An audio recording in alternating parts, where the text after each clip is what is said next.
अगर आप भी मेरी तरह हैं, मतलब साफ दिल लेकिन छोटी मोटी गलतियां करते रहते हैं, दिन भर मैं करती रहती हूँ छोटी मोटी गलतियां, इसलिए मैंने ना सॉरी बोलने के तरीके, मतलब इंग्लिश में माफ़ी मांगने के तरीके सीख लिए हैं। और आपको भी सीखने चाहिए क्योंकि बहुत यूज़फुल होते हैं काम पे, दोस्तों के साथ, हर जगह। अगर आप माफ़ी मांग सकते हैं तो फिर आपके दोस्त, आपके कॉलीग्स आपको बहुत पोलाइट, वेल बिहेव्ड और अच्छा समझेंगे और जल्दी माफ़ भी कर देंगे। तो मेरा नाम है रीमा और आज हम सीखने वाले हैं कि इंग्लिश में माफ़ी कैसे मांगते हैं। वैसे माफ़ी मांगने के बहुत तरीके हैं इंग्लिश में। सबसे सिंपल वाला जो है उससे शुरू करते हैं। मुझे माफ़ कर दीजिए, जिसका इंग्लिश में मतलब होता है आई एम सॉरी। अब आई एम सॉरी को आप हर जगह यूज़ कर सकते हैं अलग अलग तरीके से।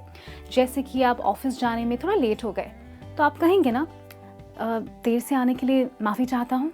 तो इंग्लिश में इसको कहते हैं I am sorry for being late. या फिर देर से आया हूँ, माफ़ कर दीजिए, I am sorry I am late.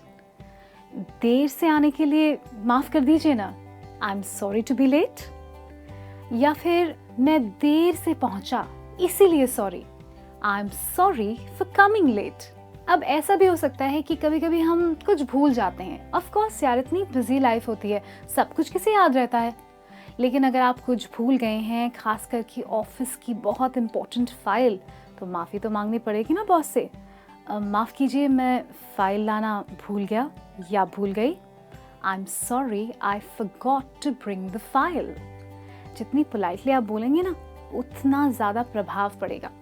अगर लोग आपको दिन भर फ़ोन करते रहते हैं क्योंकि आप बहुत पॉपुलर हैं या फिर बहुत बिजी हैं और आप फ़ोन कॉल्स मिस कर देते हैं, आजकल तो अक्सर ऐसा होता है, तो आप कहेंगे ना, अगर आप फ़ोन कॉल रिटर्न करेंगे तो कहेंगे माफ़ कीजिए, मैं आपका फ़ोन कॉल मिस कर गई। तो इंग्लिश में से कहना है I am sorry I missed your call. अगर आपने कभी किसी कॉन्वर्सेशन में, बातचीत में किसी की बात जो है वो ठीक से सुनी नहीं, तो आपको कहना है ना, माफ़ कीजिए, मैंने ना ठीक से सुना नहीं, I am sorry I did not here that properly. और अगर आपने ठीक से ध्यान ही नहीं दिया है तो आप कह सकते हैं I am sorry I didn't here that. और अगर आप कह सकते हैं कि माफ़ कीजिए, मैंने सही सुना नहीं, I am sorry I did not here that right. अगर आपको कहना है कि आप जो बात कर रहे थे वो माफ़ कीजिए मैंने सुनी नहीं, I am sorry I did not here what you said. अगर आपको कोई चीज़ समझ नहीं आती है, ऐसा हो सकता है राइट, कि कोई कुछ बातें कर रहा है और आपको नहीं समझ आ रही है ये बातें, तो आप कहेंगे माफ़ कीजिए, मैं समझ नहीं पाई, I am sorry I did not understand. माफ़ कीजिए, मैं आपको समझ नहीं पाई, I am sorry I did not understand you. I am sorry, मैं आपकी वो वाली बात नहीं समझ पाई, I am sorry I did not understand that. I am sorry, जो आपने कहा वो मैं समझ नहीं पाई, I am sorry I did not understand what you said. अगर आप चल रहे हैं खासकर कि मॉल में या शॉपिंग डिस्ट्रिक्ट में और कहीं से कोई आया और आपने बिना देखे बाय मिस्टेक टक्कर मार दी, तो आप कहेंगे ना, माफ़ कीजिए, मैंने आपको वहाँ से आते हुए देखा नहीं, I am sorry I did not see you coming. या फिर आप कह सकते हैं कि माफ़ कीजिए, मैंने आपको देखा नहीं, ऐसा भी हो सकता है, I am sorry I did not see you. माफ़ कीजिए, मैंने आपको नोटिस नहीं किया, I am sorry I did not notice you. अगर आपका ध्यान कहीं और होगा, ऐसा तो होता ही रहता है, घड़ी की तरफ, फ़ोन की तरफ, तो आप कहेंगे माफ़ कीजिए, मेरा ध्यान कहीं और था, आई am sorry I was not paying attention. अगर आप दूसरी तरफ ही देख रहे थे, माफ़ कीजिए, मैं दूसरी तरफ देख रही थी, आई am sorry I was looking the other way. I am sorry, मैं कहीं और ही देख रही थी, आपको देख ही नहीं पाई, I am sorry I was looking elsewhere. और कभी कभी हम पूरी दिन की जो थकान होती है उसके बारे में सोचते रहते हैं, दिन कैसे गुजरा उसके बारे में सोचते रहते हैं, सोच में डूबे डूबे चलते रहते हैं। ऐसा हो सकता है कि किसी के साथ हमारी टक्कर हो जाए, तो आप कह सकते हैं माफ़ कीजिए, मैं अपनी ख्यालों में डूबी हुई थी, आई am sorry I was immersed in my thoughts. या फिर माफ़ कीजिए मैं किसी और बारे में सोच रही थी। आई am sorry I was thinking of something else. माफ़ कीजिए मैं अपने ख्यालों में खोई हुई थी। आई am sorry I was engrossed in my thoughts. अगर आप ख्यालों में अक्सर डूबते रहते हैं और आपको अक्सर लोगों को बोलना पड़ता है सॉरी मैं ख्यालों में खोई हुई थी, तो आप कह सकते हैं I am sorry I am lost in my thoughts. या फिर ऐसा भी हो सकता है कि आप बहुत सोचने वालों में से हैं और आप हमेशा अपने दिमाग में ही खोए होते हैं, तो आप कह सकते हैं I am sorry I was lost in my head. वैसे माफ़ी मांगने का एक और तरीका भी है। आई एम सॉरी तो हो गया, लेकिन एक और तरीका है जिससे थोड़े और गहरे प्रॉब्लम के लिए आप माफ़ी मांग सकते हैं। मैं माफ़ी चाहती हूँ, जिसका मतलब होता है आई अपोलोजाइज। आई एम सॉरी आप कैजुअल चीज़ों के लिए यूज़ कर सकते हैं। अगर आपने बहुत बड़ी गलती कर दी है जिसके लिए आपको माफ़ी मांगनी ही है, तो आई अपोलोजाइज यूज़ कर सकते हैं, क्योंकि इसमें ज़्यादा वज़न है और होपफुली सामने वाले को ये समझ आएगा कि आई अपोलोजाइज कहने से आप सचमुच मीन करते हैं कि हाँ भाई मुझसे गलती हो गई। अगर आप दुर्व्यवहार करते हैं किसी के साथ, वैसे आपको करना नहीं चाहिए, लेकिन कभी कभी हम गुस्से में या किसी वजह से किसी ना किसी के साथ दुर्व्यवहार करते हैं और फिर आप ऑब्वियसली कहेंगे मेरे दुर्व्यवहार के लिए मैं माफ़ी चाहती हूँ, I apologise for my bad behaviour. या फिर आप कह सकते हैं मैंने आपको तकलीफ़ दी इसके लिए माफ़ी चाहती हूँ, I am sorry for the inconvenience cause to you. ऐसा भी हो सकता है कि कभी कभी आप किसी की फीलिंग्स को, भावनाओं को चोट पहुंचा सकते हैं और ये हम अक्सर अपने अपनों के साथ कर देते हैं, कुछ भी कह के या किसी टाइप के बिहेवियर की वजह से। तो आप कह सकते हैं मैं आपको चोट पहुंचाने के लिए माफ़ी चाहती हूँ, I apologise for hurting you. कभी कभी हम तीखे शब्द भी यूज़ करते हैं, इसमें तो हम सारे ही चैम्पियन हैं। तो हम कह सकते हैं मेरे तीखे शब्दों के लिए माफ़ी चाहती हूँ, I apologize for my sharp words। वैसे तो मैं बदतमीज़ नहीं हूँ, बहुत पोलाइट हूँ, लेकिन कभी कभी गुस्से में बदतमीज़ी कर देती हूँ, फिर रिग्रेट भी करती हूँ, फिर कहती हूँ बदतमीज़ी के लिए माफ़ी चाहती हूँ, I apologize for being rude। या फिर I apologize for being impolite। कभी कभी हम सब सफ़ेद झूठ बोल ही देते हैं, लेकिन जब पकड़े जाते हैं तो एम्बैरसमेंट होती है ना, और फिर माफ़ी मांगनी पड़ती है।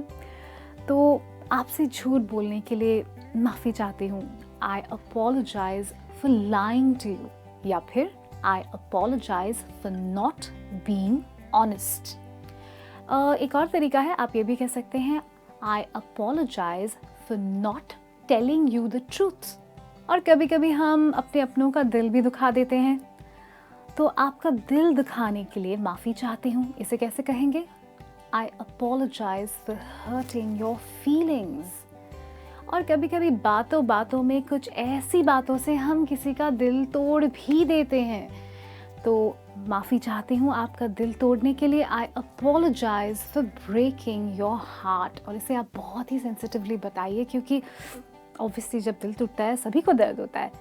और कभी कभी ऐसा भी होता है कि आप किसी की उम्मीदों पर खरे नहीं उतर पाते, क्योंकि कभी कभी लोगों की उम्मीदें बहुत ज़्यादा होती है, आपके पास उतना टाइम नहीं होता, उतनी कन्वीनियंस नहीं होती। तो आप कह सकते हैं कि I apologise for letting you down. या फिर आपकी उम्मीदों पे खरे उतरने के लिए, ना उतरने के लिए मैं माफ़ी चाहती हूँ, I am sorry for not living up to your expectations. कभी कभी आपका बर्ताव ही अच्छा नहीं होता, तो उसके लिए आपको माफ़ी मांगनी है, तो आप कह सकते हैं I apologise for my actions. वैसे एक और तरीका है, और ये पुराने ज़माने में ज़्यादा यूज़ होता था, माफ़ी चाहता हूँ या माफ़ कर दीजिए, इसको हम इंग्लिश में कहते हैं फॉरगिव मी। तो अगर आपको कहना है फॉर्मल तरीके से किसी ईमेल में या किसी लेटर में कि कृपया मुझे माफ़ करें, तो आप कह सकते हैं प्लीज़ फॉरगिव मी। और कभी कभी हम बहुत इम्पेशेंट हो जाते हैं ना, काम पे या घर में किसी चीज़ के लिए, तो आप ये भी कह सकते हैं मेरे बेसब्र स्वभाव के लिए मुझे माफ़ करें, forgive me for being so impatient. और गलत फहमियाँ जो होती हैं वो ह्यूमन रिलेशनशिप्स में काफ़ी कॉमन है, दोस्तों के साथ, फैमिली मेम्बर्स के साथ, कभी कॉलीग्स के साथ होती रहती हैं। तो आप ये भी कह सकते हैं गलत फहमी के लिए माफ़ कीजिए, तो आप कह सकते हैं forgive me for the misunderstanding. कभी अपने शब्दों का चॉइस जो है उसके बारे में आपको बाद में बुरा लगा है? मुझे लगा है। तो कभी-कभी मैं ऐसे कुछ हार्श वर्ड्स यूज़ कर देती हूँ और बाद में बहुत मुझे बुरा लगता है। तो आपको कहना है कि मेरे शब्दों की चॉइस के लिए माफ़ी चाहती हूँ। Forgive me for my choice of words. और कभी-कभी ऐसा होता है कि लाइफ में सिचुएशंस ही इतनी बड़ी और बहुत खूंखार आ जाती हैं कि आपको ऐसा लगता है कि मैं इस सिचुएशन के लिए स्ट्रॉन्ग इनफ या गुड इनफ नहीं हूँ। तो ऐसे माहौल में जब आप माफ़ी मांगते हैं कि मेरी क्षमता की जो कमी है इस वक्त, उसके लिए मैं माफ़ी चाहती हूँ। Please forgive me for my incompetence. ऐसा भी होता है कि आप किसी पार्टी में जा रहे हैं और आपने अप्रोप्रिएट ड्रेस नहीं किया है, मतलब पार्टी बहुत ग्रैंड है और आप काफ़ी सिंपल हैं, या फिर पार्टी बहुत सिंपल है आप काफ़ी ग्रैंड हैं। तो इस वक्त अगर आपको अपने ड्रेस सेंस के लिए माफ़ी मांगनी है तो आप कह सकते हैं forgive me for my dress sense. कभी अगर आप बहुत ज़्यादा सजे हुए हैं एक सिंपल पार्टी के लिए तो आप माफ़ी मांग रहे हैं, आप कह सकते हैं forgive me for being over dressed. ऐसा भी होता है बहुत लोगों के साथ कि उनका जो सेंस ऑफ ह्यूमर, मतलब मजाकिया जो उनका सलूक होता है, ये बहुत, मतलब वो खुद एंजॉय करते हैं, लोगों को हर्ट कर देता है। तो कभी आपने किसी पे एक पर्सनल जोक कर दिया, फिर आपको रियलाइज़ हुआ कि ये जोक भाई ठीक नहीं था, उनको काफ़ी बुरा लग गया है। तो अगर आप माफ़ी मांगेंगे कि मेरे मजाकिया नेचर के लिए माफ़ी चाहती हूँ, तो आप कह सकते हैं forgive my sense of humour. ऐसा भी हो सकता है कि दो लोग बातें कर रहे हैं लेकिन एक दूसरे को समझ नहीं पा रहे हैं। सो आप ये कह सकते हैं कि मैं आपको समझ नहीं पाई इसीलिए माफ़ी चाहती हूँ। तो आप कह सकते हैं please forgive my lack of understanding. कभी कभी ऐसा होता है कि हम तो बहुत वेल बिहेव्ड होते हैं लेकिन हमारे आसपास जो लोग होते हैं, कभी हमारे दोस्त या हमारी जो कंपनी होती है, वो काफ़ी रूड और बिल्कुल, मतलब क्या कह सकते हैं, अच्छा बर्ताव नहीं कर रहे होते हैं और आपको ये नज़र आ रहा होता है, आपके होस्ट को भी ये नज़र आ रहा होता है, लेकिन माफ़ी कौन मांगेगा? आपके जो फ्रेंड्स हैं जो ऑलरेडी रूड हैं? Obviously not. तो आप ही उनके बिहाफ पर माफ़ी मांग सकते हैं। तो आप कह सकते हैं मेरे दोस्तों के बर्ताव के लिए मैं माफ़ी चाहती हूँ। तो इसको आप इंग्लिश में कह सकते हैं please forgive me for the behaviour of my friends. तो सीख लिया आपने कि अलग अलग तरीके से अलग अलग सिचुएशन में आप इंग्लिश में माफ़ी कैसे मांगते हैं। वैसे 3 चीज़ें याद रखिए, अगर आपको कुछ भी नहीं सूझ रहा है, ये 3 चीज़ें आपको बहुत मदद करेंगी। I am sorry, I apologise, please forgive me. तो याद कीजिए इन 3 चीज़ों को और इन्हें अलग अलग तरीके से कैसे यूज़ करना है ये प्रैक्टिस करते रहिए। आई एम श्योर कि आप माफ़ी मांगना वो भी इंग्लिश में ज़रूर सीखेंगे। आई होप कि आपको मेरा ये वीडियो पसंद आया हो। मैं बहुत जल्द लौटूंगी और बहुत सारे इंटरेस्टिंग वीडियोज़ के साथ। तब तक के लिए रीमा सेइंग बाय। और हाँ, जाने से पहले आप हमारा चैनल जो है सब्सक्राइब करना मत भूलिएगा।